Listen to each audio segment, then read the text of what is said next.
Hello and welcome to the Cherry Blossom Cafe podcast. I'm your host, Lynn Williams. This show is all about uncovering life's mysteries about money. If you've ever wondered how other people manage their money or the money mistakes they've made, well, that's exactly what we're going to talk about. We'll uncover these mysteries and more. On this episode, we talk to David Reeve.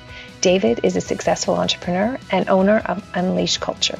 He helps leaders design, implement, and sustain powerful cultures that accelerate the growth of their brands. He's done it so well that he has over 80 awards for business excellence. Welcome, David. So it's David Reeve from Unleash Culture we're talking to this morning.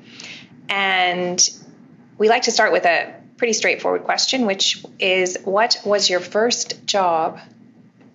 My first job was actually a paper route. I was 12 years old, had a paper route. It was a big route, about 250 papers. Wow. And I was, and I delivered every single one of them, I must say. So that was my very, very first job. Mm-hmm. And then how did you get started in Unleash Culture, with Unleash Culture? Yeah, it really started actually with my second, what I call my real first job. Like, my first job was a paper route, but my real job in the quote unquote real world was with a company called Keg Restaurants. Okay. And back then in the day, it was called the Keg and Cleaver. And I was 14 years old, and I got a job there washing dishes, and spent about 10 years with them. But it was my first introduction to culture. And it was the most fun place I'd ever worked, almost to this day. And there was just something absolutely magical about it. Yep. And so I thought to myself, what makes this place so magical? And I guess this is just the way all cultures are supposed to be in the workplace. So I got very enamored with culture and started studying what made companies great and other companies not so great, and then just made that my passion. And over the years, got blessed to help build a couple of very big brands in Canada who had great cultures, started studying it, and started becoming a bit of an expert in it. And thought, well, you know what? Other brands could use this knowledge. So that's when I started Unleash Culture. Yeah, perfect. So then once you started to become more successful, did you handle your money differently? I did. One of the things that I learned was the difference between investing and spending. And it was a big shift to me, because I used to always, think, well, I'm spending money. And I had to make a big shift on, no, actually you're investing.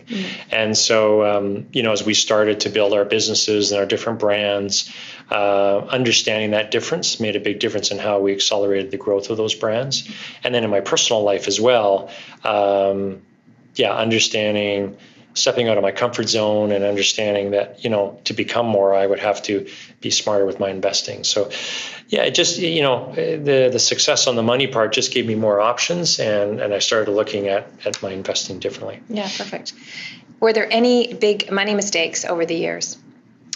There were, yeah, absolutely. I think, in the early years, sort of maybe going blindly into things without doing enough research, and thinking that maybe, quote unquote, throwing more money at it was the answer, which often isn't.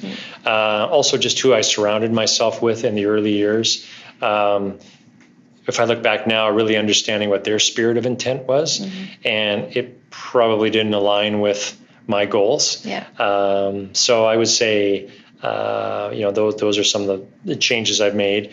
Also just when I was younger, played the markets a little bit blindly, lost some money there, but again, realized who I was surrounding myself with. So now do a lot more due diligence. I surround myself with people who align themselves with my purpose and values, and now we're much smarter. Yeah, fantastic.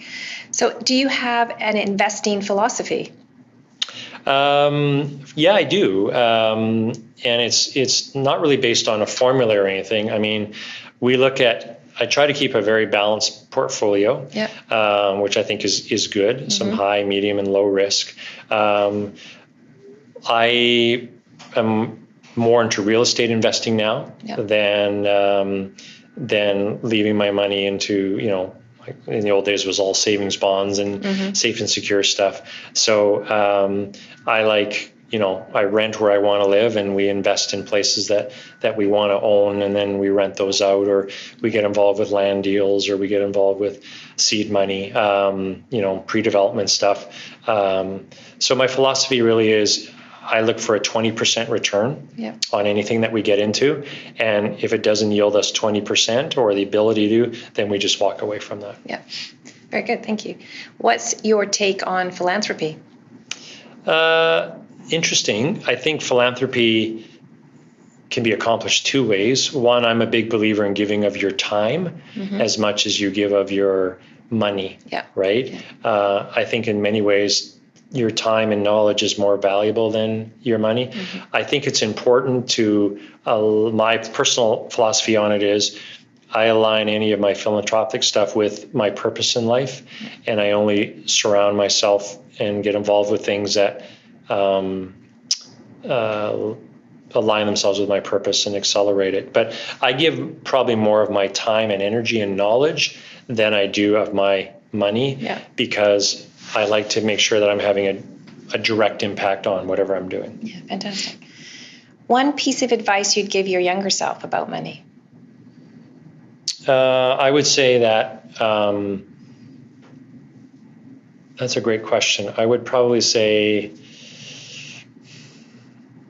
learn the difference between investing and spending. Which is great advice. Yeah, I think so. And also, don't be a victim of your environment. My story, and my family was very safe and secure, and et cetera, and I always wanted to branch out, and yet I sort of fell into that safe and secure mode. So I would say follow your dreams, do your due diligence, surround yourself with really smart people who have your best interests at heart, but really understand the difference between investing and spending. Yeah, fantastic. And then one piece of advice you'd like to give your older self about money? It's not everything. And don't measure your self-worth and your self-esteem by the size of your bank account. Yeah, perfect. And don't let it take over your ego. And we've all been around those people who their self-worth and self-esteem and ego is driven by the size of their bank account, and they're not really fun people to be around. There's way more ways you can build your legacy than just the financial footprint. So be careful with it, invest wisely, but don't make it your sole purpose in life. Yeah, awesome. Thank you, David. My pleasure. Thank you.